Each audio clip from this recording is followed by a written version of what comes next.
وَإِذْ قَالَ إِبْرَاهِيمُ رَبِّ أَرِنِي كَيْفَ تُحْيِي الْمَوْتَى، اور یاد کرو وہ وقت جب ابراہیم نے اپنے رب سے عرض کی کہ اے میرے رب مجھے دکھا کہ تو کیسے مردوں کو زندہ کرے گا۔ کیسے سے مراد انہوں نے قدرت پہ اعتراض نہیں کیا، بلکہ وہ اس ایکٹیویٹی کو ہوتے ہوئے دیکھنا چاہتے تھے۔ ظاہر ہے یہ بھی بہت بڑی ایک ایکٹیویٹی ہے۔ پچھلی دفعہ بھی ہم نے دیکھا کہ حضرت عزیر علیہ السلام کو اللہ تعالیٰ نے فرمایا کہ دیکھ ذرا اپنے گدھے کی ہڈیوں کی طرف ہم کس طرح اس کے اوپر گوشت چڑھاتے ہیں اور اسے کس طرح زندہ کرتے ہیں۔ سر یہ منظر آپ فزیکلی جو بندہ دیکھ لے وہ تو پوری زندگی بھلا نہیں سکتا۔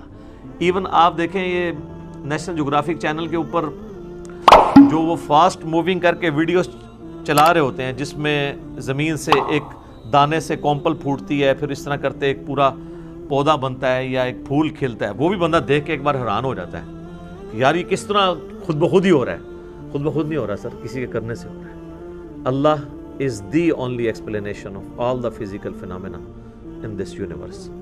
لیکن وہ جب چونکہ بندہ ایک دم ہوتے ہوئے دیکھتا ہے نا سب کچھ سامنے اس طریقے سے، وہ فلم کو تیز کر کے چلاتے ہیں تو بندہ حیران رہ جاتا ہے۔ اچھا اس کے اگینسٹ نیشنل جغرافک پہ آپ کو بہت تیزی سے ہونے والے کاموں کی ویڈیو نا سلو کر کے دکھائیں گے، وہ بھی جب انسان دیکھتا ہے نا ایک بار پریشان ہو جاتا ہے۔ یعنی ایسے پرندے بھی ہیں جو ایک سیکنڈ کے اندر 25 دفعہ پر پھڑپھڑا لیتے ہیں ایک سیکنڈ میں۔ انسان کی تو یہ کمپیٹنسی نہیں ہے، اس کی تو ایک ایک ہڈی پسلی لاگو ہو جائے۔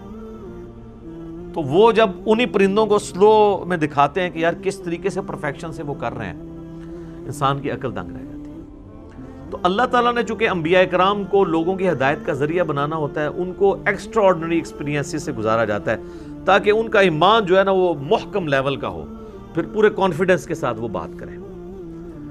تو اب جب انہوں نے اس خواہش کا اظہار کیا تو اللہ تعالیٰ نے فرمایا قال اولم تؤمن، اے ابراہیم کیا تو یقین نہیں رکھتا، تیرا ایمان نہیں اس بات کے اوپر؟ یہ بڑا اچھا ہو گیا، اللہ تعالیٰ نے کاؤنٹر کوسچن کر لیا۔ اس سے پہلے کہ قرآن پڑھنے والے اور سننے والے خود سے کوئی رزلٹ نکالتے، اللہ تعالیٰ نے خود ہی ابراہیم علیہ السلام سے کاؤنٹر کوسچن کیا۔ قال بلا، انہوں نے کہا کیوں نہیں میرے رب، میرا ایمان ہے، ولیکن لیطمئن قلبی، لیکن میں اپنے دل کے اطمینان کے لیے چاہتا ہوں۔ اس کا یہ مطلب نہیں کہ ان کے دل کو کوئی بے سکونی تھی، نہیں۔ وہ جو میں نے عرض کیا نا کہ جب انسان حق الیقین تک پہنچتا ہے نا تو اس کا کانفیڈنس لیول کچھ اور ہوتا ہے۔ تو انہوں نے کہا کہ میں دل کا اطمینان چاہتا ہوں، یعنی مجھے یقین ہے، پھر جب میں ایک بار وہ منظر دیکھ لوں گا تو مزہ آ جائے گا۔ جس طرح کتنے لوگ ہیں ویڈیو میں خانہ کعبہ دیکھتے ہیں، آپ ان سے پوچھیں جب وہ فزیکلی وہاں جاتے ہیں ان سے پوچھیں کتنا فرق ہے تو آپ کو کہیں گے یار زمین آسمان کا فرق ہے۔ حالانکہ پرانے لوگوں کے لیے تو صرف علم الیقین تھا خانہ کعبے کا ہونا، ہمیں عین الیقین اس حوالے سے کہ ہم لائیو ویڈیوز میں دیکھ لیتے ہیں اور حق الیقین وہاں جا کے حاصل ہوتا ہے۔ اچھا اسی کانٹیکسٹ میں ایک حدیث ہے بخاری اور مسلم دونوں میں، وہ کئی لوگ اس حدیث سے دھوکے کا شکار ہوئے۔ اس کا ایک حصہ تو میں نے آلریڈی بریف کر دیا تھا کہ نبی صلی اللہ علیہ وآلہ وسلم نے فرمایا کہ اگر میں یوسف کی جگہ ہوتا تو جو بادشاہ کی طرف سے قاصد بلانے والا آیا تھا میں اس کی بات مان لیتا۔ اور حضرت یوسف کی اللہ تعالیٰ نے تعریف کی کہ کیا کمال یوسف ہے کہ 10 سال آلموسٹ بغیر کسی ریزن کے جیل میں کاٹنے پڑے ہیں، اور جب وقت کا بادشاہ کہہ رہا ہے کہ میں آپ کو آزاد کر رہا ہوں تو وہ کہہ رہے ہیں نہیں، جب تک مجھ سے الزام دور نہیں ہوگا نا میں جیل سے نہیں نکلوں گا۔ تو نبی علیہ السلام نے فرمایا عاجزی کا اظہار کیا کہ میں یوسف کی جگہ ہوتا تو قاصد کی بات مان لیتا، کیونکہ بے قصور جو ڈالا ہوا تھا میں جیل کی زندگی سے نکلنے کو پریفر کرتا۔ لیکن کمال یوسف علیہ السلام ہے، ان کا کیا صبر ہے کہ وہ کہہ رہے نہیں پہلے الزام دور کرو پھر نکلوں گا، آزادی کا پروانہ آیا ہوا بھی ریجیکٹ کر دیا۔ تو یہ نبی علیہ السلام نے حضرت یوسف کی تعریف کی۔ تو یہ میرا یوٹیوب پہ کلپ بھی ہے یوسف علیہ السلام سے متعلق نبی علیہ السلام کا تبصرہ۔ اسی حدیث میں آتا ہے کہ نبی صلی اللہ علیہ وآلہ وسلم نے فرمایا کہ ہم ابراہیم سے زیادہ حقدار ہیں شک کرنے کے۔ اچھا اس کا بعض لوگوں نے یہ مطلب سمجھا کہ اگر ابراہیم علیہ السلام کو شک ہو گیا ہے اللہ کی قدرت میں، وہ اسی واقعے کے کانٹیکسٹ میں نبی علیہ السلام نے فرمایا۔ یہ بخاری مسلم دونوں میں حدیث ہے۔ تو انہوں نے یہ مطلب سمجھ لیا کہ اس سے مراد یہ ہے کہ حضرت ابراہیم علیہ السلام نے اگر شک کیا تھا تو ہم تو زیادہ حقدار ہیں شک کرنے کے کہ اللہ تعالیٰ ہمیں بھی اپنی قدرت کا وہ کرشمہ کر کے دکھائے. ایک معنی یہ بنتا ہے. اچھا، دوسرا معنی جو محدثین نے کہا کہ یہ لٹریچر کی لینگویج میں بات ہو رہی ہے، یہ کہا جا رہا ہے کہ اگر ابراہیم علیہ السلام اللہ کی قدرت میں شک کرنے والے نہیں تھے، ہم یعنی حضرت نبی علیہ السلام کی ایک عاجزی ہے، وہاں بھی حضرت یوسف کے کیس میں بھی اپنی عاجزی شو کی نا کہ میں یوسف کی جگہ ہوتا تو چلا جاتا، یوسف کی تو کیا ہی شان ہے. یہاں پہ بھی ابراہیم علیہ السلام کی تعریف اللہ نے بیان کی ہے کہ ہم زیادہ ہیں شک کے حقدار. یعنی اگر اللہ کی قدرت میں شک کرنا ہوتا نا تو ہم زیادہ کرنے والے ہوتے. ابراہیم کی تو کیا شان ہے، اگر ہم اللہ کی قدرت میں شک نہیں کر رہے تو تم یہ کیسے سوچ سکتے ہو کہ ابراہیم نے شک کیا ہوگا. یہ مطلب ہے اس کا. وہ جملہ اسی طریقے سے بولا جاتا ہے نا.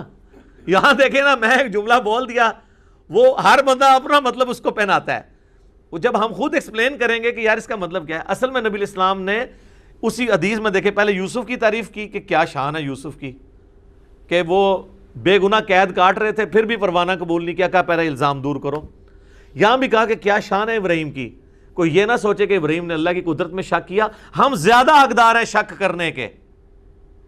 اگر ہم اللہ کی قدرت میں شک نہیں کر رہے، ہمارا یہ یقین ہے کہ اللہ مردوں کو زندہ کرے گا، تو یہ تم کیسے سوچ سکتے ہو کہ ابراہیم نے شک کیا ہوگا. کیا زبردست. اور یہی اس کی صحیح تشریح ہے. یہ حدیث دنیا کی مشکل ترین احادیث میں سے ہے، جس کے اوپر مسلمان جب پہلی دفعہ حدیث پڑھتے ہیں وہ بھی اعتراض کرتے ہیں، غیر مسلم بھی کرتے ہیں، پھر لوگ پوچھتے پھر ہوتے ہیں جناب اس کی شرح بیان کریں. تو میں نے پہلے حصے کی شرح تو اس کلپ میں بیان کی تھی، دوسرے کی آج کر دی. حدیث بہرحال یہ ایک ہی ہے جس میں یہ دونوں الفاظ موجود ہیں. تو یہاں پر بھی اللہ تعالیٰ نے کلیئر کیا کہ انہوں نے شک نہیں کیا تھا، بلکہ وہ قلب کے اطمینان کے لیے فزیکلی ہوتا ہوا دیکھنا چاہتے تھے. وہ انٹرسٹ تو ہوتا ہے نا. ہم دیکھیں بچپن سے جانور قربان ہوتے ہوئے، نہر ہوتے ہوئے اونٹ دیکھ رہے ہیں، لیکن ابھی بھی جب قربانی کہیں ہو رہی ہو تو بندہ 2 منٹ کھڑے ہو جاتا ہے، یار کس طرح ہو رہی ہے. حالانکہ پتہ ہے کس طرح ہو رہی ہے، یہ بھی پتہ ہے کہ کیا ہوگا، اینڈ رزلٹ پتہ ہے، لیکن اللہ نے ایک انسان میں جستجو کا مادہ رکھا ہے. تو یہ تو ایکسپیرینس ہی بہت بڑا ہے کہ مردے کا زندہ ہونا. یہ تو ایک بار بھی زندگی میں ہو جائے تو انسان پوری زندگی اس واقعے کو نہیں بھلا سکتا. انہوں نے کہا میں اطمینان رکھتا ہوں اے اللہ، یعنی میں اپنے دل کے اطمینان کے لیے، میرا یقین تو ہے کہ تو مردے کو زندہ کرے گا، لیکن دل کے اطمینان کے لیے. تو اللہ تعالیٰ نے ان کو ایک طریقہ سکھایا کہ اس طریقے سے میں تمہیں یہ قدرت کا اپنا شاہکار دکھاتا ہوں.